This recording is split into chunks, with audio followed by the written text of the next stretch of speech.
கரூர் மாவட்ட மைய நூலகம் போட்டித் தேர்வுகளுக்கு தயாராகும் மாணவர்களுக்கு மிகவும் பயன் உள்ளதாக அமைந்துள்ளது. இதுகுறித்து நமது செய்தியாளர் பார்த்திபன் வாசகர் தீபம் சங்கரிடம் நடத்திய கலந்துரையாடலை தற்பொழுது பார்க்கலாம். கரூர் மாவட்ட மைய நூலகம் பல்வேறு வசதிகள் கொண்டுள்ளது. இது குறித்து வாசகர் வட்ட தலைவர் தீபம் சங்கர் குறித்து சார், கரூர் மாவட்ட மைய நூலகத்தில் என்னென்ன வசதிகள்? கரூர் மாவட்ட மைய நூலகம் உங்களுக்கு தமிழ்நாட்டிலேயே ஒரு முன்மாதிரி நூலகமாக செயல்பட்டு வருகிறது. இதற்காக தமிழக அரசின் பல விருதுகளை பெற்றுள்ளது. சென்ற வருடமே 4 விருதுகள் பெற்றுள்ளது. இங்கு குழந்தைகளுக்கென்றே தனி பிரிவு ஒன்று உள்ளது. அதில் சிறிய குழந்தைகள் வரும்பொழுது அவர்களது உருவத்திற்கு ஏற்ப அந்த அளவு உயரம் குறைவான டேபிள் சேர்களை அங்கே பயன்படுத்தப்பட்டிருக்கின்றன. அவர்களும் எளிய முறையில் இங்கு ஒரு ஆர்வத்தை தூண்டக்கூடிய வகையில் அந்த வசதி செய்யப்பட்டிருக்கிறது. அது மட்டுமன்றி மாற்றுத்திறனாளிகளுக்கான ஒரு வசதி ஏற்படுத்தப்பட்டுள்ளது. அதாவது இன்றைய காலகட்டத்தில் டெக்னாலஜி இருக்குது. அதாவது ஆடியோ புக் அப்படின்னு சொல்லக்கூடியது. அவங்க காதில் ஹெட்ஃபோனை போட்டுக்கிட்டு மவுஸை ஸ்க்ரீனில் மூவ் பண்ண ஆரம்பித்தாலே அந்த மவுஸ் போய் படுற இடத்துல அவங்களுக்கு ஒரு இன்ஃபர்மேஷன் கொடுக்கும். என்னென்ன தலைப்புகள் அதை கிளிக் பண்ணாங்கன்னா உடனே அது உள்ளே இருக்கிற தலைப்புகள், ஆசிரியர், இது எல்லாமே எளிமையாக மாற்றுத்திறனாளிகளும் சுலபமாக புத்தகங்களை ஆடியோவில் கேட்குற அந்த வசதியும் இங்கே செய்யப்பட்டிருக்கு.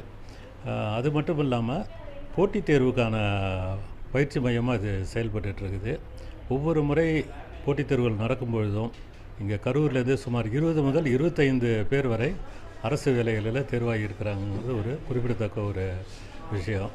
போட்டித் தேர்வுகளுக்கான அந்த பயிற்சி மையமாக இங்கே செயல்பட்டுருக்கிறது ஒரு நல்ல வரவேற்பை பெற்றுருக்குது. இதை இல்லாமல் நிறைய பேர் போட்டித் தேர்வுக்கு பயிற்சி பெறவங்க அவங்களுடைய சொந்த புத்தகத்தை கொண்டு படிக்கணுன்ற ஒரு வேண்டுகோளை ஏற்று ஒரு தனி கட்டடமாகவே அதுக்கு குளிர்சாத வசதியுடன் கூடிய ஒரு தனி கட்டடமே கட்டி அவர்கள் நல்ல ஒரு சூழ்நிலையில் படிப்பதற்கு ஏற்பாடு செய்யப்பட்டுள்ளது. இது போன்ற இன்னும் பல நிகழ்வுகள் முன்மாதிரியாக சிந்தனை முற்றம் அப்படிங்கிற ஒரு நிகழ்வு ஒவ்வொரு மாதமும் மிகச்சிறந்த பேச்சாளர்களையும் இலக்கியவாதிகளையும் கொண்டு சிந்தனை முற்றம் நடைபெற்று வருகிறது.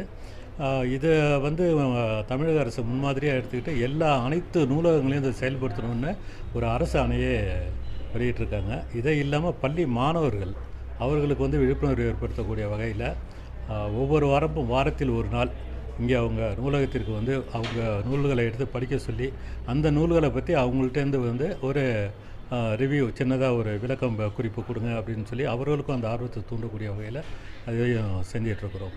சுமார் 50,000க்கு மேற்பட்ட வாசகர்கள் இன்றைக்கி இருக்கிறாங்க. 50,000ங்கிறது ஒரு தோராயமாக சொல்லப்பட்டது. ஒவ்வொரு வருஷமும் இது அதிகமாக தான் போயிட்டுருக்கு. ஏன்னா இப்போ பரணி பார்க்கு பள்ளி மாணவர்கள் பார்த்திங்கனாக்கா அவங்க ஒரு சிறுசேமிப்பு சேர்க்குறாங்க.